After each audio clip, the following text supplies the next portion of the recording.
नमस्कार। कैसे हैं आप?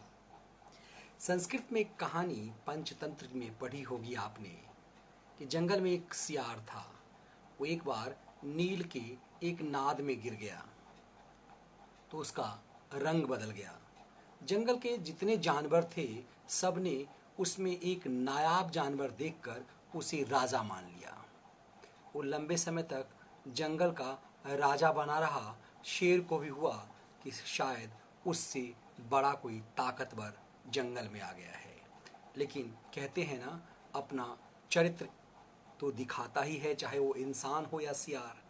सियारों के बारे में ये कहानी चर्चित रही कि जब एक बार जंगल में सियारों के झुंड ने हुआ हुआ करना शुरू कर दिया तो वो रंगा सियार भी हुआ हुआ करने लगा। फिर उसकी क्या दुर्गति हुई आपने पंचतंत्र में जरूर पढ़ी हुई होगी। ऐसे ही बदले दौर में कुछ नकली राष्ट्रवादी पैदा हुए जो अपने आप को राष्ट्रवादी शो करने लगे। वैसे ही एक राष्ट्रवादी का भंडा फूट गया उसकी एक फिल्म लक्ष्मी बॉम्ब से। फिर पता किया जाने लगा कि ये सियार जो रंगा हुआ था ये कब से सियार था, तो पूरे उसके इतिहास को खंगाला जाने लगा। तो पता चला कि वही रंगा सियार है जिसने कभी मराठी चैनल पर ये बयान दिया था कि गणेश जी कब कहते हैं कि मुझे दूध पिलाओ, हनुमान जी कब कहते हैं कि मुझे तेल पिलाओ, क्यों करते हो ये सब, वैष्णो देवी की यात्राएं क्यों करते हो। बदले दौर में इस सियार ने राष्ट्रवाद का रंग चढ़ा लिया। लेकिन पैसे कमाओ, सबसे ज़्यादा पैसे कमाओ, अभिनेता बनने की चाहत में बहुत कुछ दिखा। तो एक फिल्म आई लक्ष्मी बॉम्ब। बदले दौर में इस फिल्म पर सवाल उठे तो पता चला ये तमिल फिल्म की एक रीमेक है और तमिल फिल्म कंचना की रीमेक है। और आमतौर पे जब रीमेक फिल्में बनाई जाती है तो उसके तमाम पात्रों को एक ही रखा जाता है। लेकिन इस फिल्म के पात्र नाम ही सिर्फ नहीं बदले गए, कंचना के बदले लक्ष्मी बॉम्ब ही सिर्फ नहीं रखा गया। लक्ष्मी के साथ बॉम्ब क्यों, वो भी दीपावली के अवसर पर।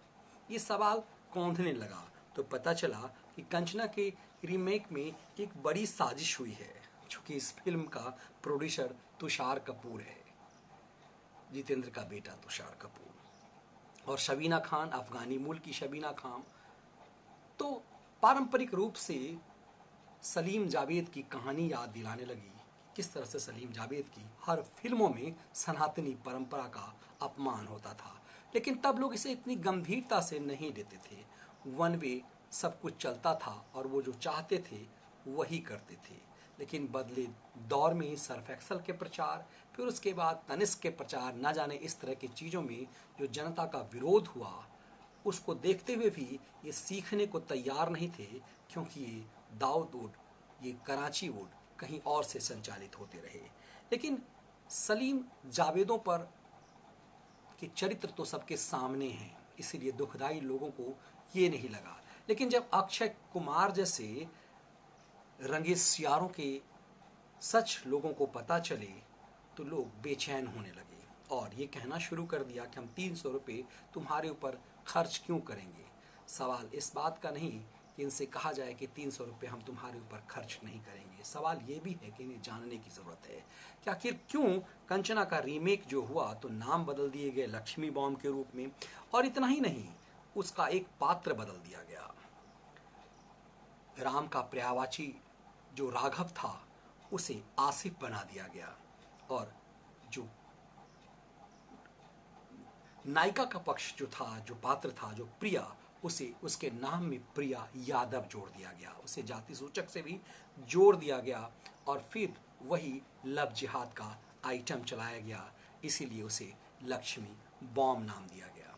अब दिलचस्प ये है कि इस फिल्म पीके में जिस तरह से आमिर खान ने हिंदू देवी देवताओं, भारतीय सनातनी परंपराओं का मजाक उड़ाया, उसी राह पर अक्षय भी चलते चले गए। कहते हैं अक्षय का चला क्या, तो ये साफ दिखता है कि प्रोड्यूसर डायरेक्टर आपको मजबूर किस तरह से करते हैं और पैसे के लिए आप किस कदर मजबूर होते दिखते हैं।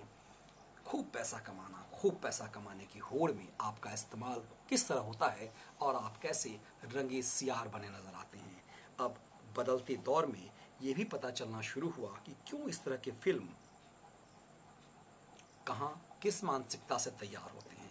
तैयार तो ये पहले से लगातार होते रहे, लेकिन हमने कभी इस पर सवाल नहीं किया। अब सवाल जब हो रहे हैं तो सवाल ये भी उठे कि सर्फ एक्सल ने वो प्रचार क्यों दिखाया जिसमें एक होली के प्रचार में एक मुस्लिम युवक को दिखाया कि वो मस्जिद जा रहा है तो उसे कोई रंग न लगा दे, कोई गुलाल न लगा दे, इसलिए हिंदू लड़की उसे बचाते हुए मस्जिद तक छोड़ करके आती है। फिर इसी ढंग से तनिष्क के प्रचार में ये क्यों दिखाया गया कि एक हिंदू महिला मुस्लिम परिवार में कैसे सुरक्षित है। ये सब चीज़ें इस व्यापारवाद में कहीं ना कहीं पैसे उलेर करके आप सनातनी परंपरा को बदनाम करने, चोटिल करने के लिए दिए जाते हैं।